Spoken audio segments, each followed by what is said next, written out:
Naniniwala ang Pangulo ng Aduana Business Club na si Maria Zapata na tataas pa ang bilang ng mga kargamento sa mga pantalan, lalo na ngayong papalapit na ang Pasko.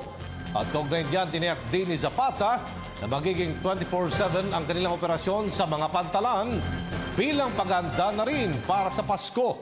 Nagbabalik si Julius Isamburun. May bahagya ng pagtaas sa bilang ng mga kargamento sa mga pantalan ngayong papalapit na ang Kapaskuhan. Ito ang sinabi ng Pangulo ng Aduana Business Club. Pero nakikita pa din nilang mas mababa pa din ito kumpara noong nakaraang taon. Kanilang obserbasyon, maluwag pa din daw ang mga port. Dati kasi, in the past years, pagka ganitong mga panahon talagang away-away na, wala nang kwento-kwentuhan pa.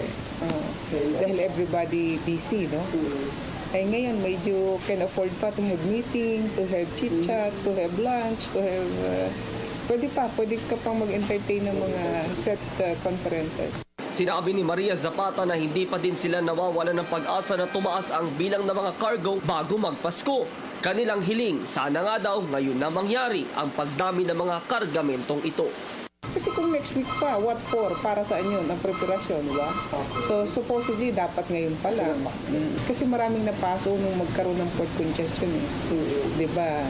Nakita naman ninyo yung mga reports noon. Magiging 24/7 din ang gagawin nilang paglalabas ng mga kargamento mula sa pantalan. Kaso nga lang, naaapektuhan din sila ng nangyayaring traffic sa lungsod. Hindi man sila dumadaan sa major roads tulad ng EDSA, Espanya at Roas Boulevard, ay naiipit din sila sa traffic sa mga secondary roads. At pagka kami puntang north, alam naman ninyo kung saan ang aming definite route dyan.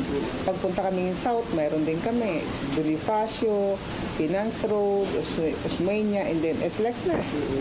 So, hindi kami pwedeng sabihin na kaya nagka-traffic ang mga daanan is because of the traffic. Kaya expect the unexpected daw ani ng ABC ngayong Pasko. At sa kabila ng pagiging busy ng port, ay mataas na antas na ekonomiya naman ang kapalit nito. Para sa Telebisyon ng Bayan, ako si Julius Isamburun.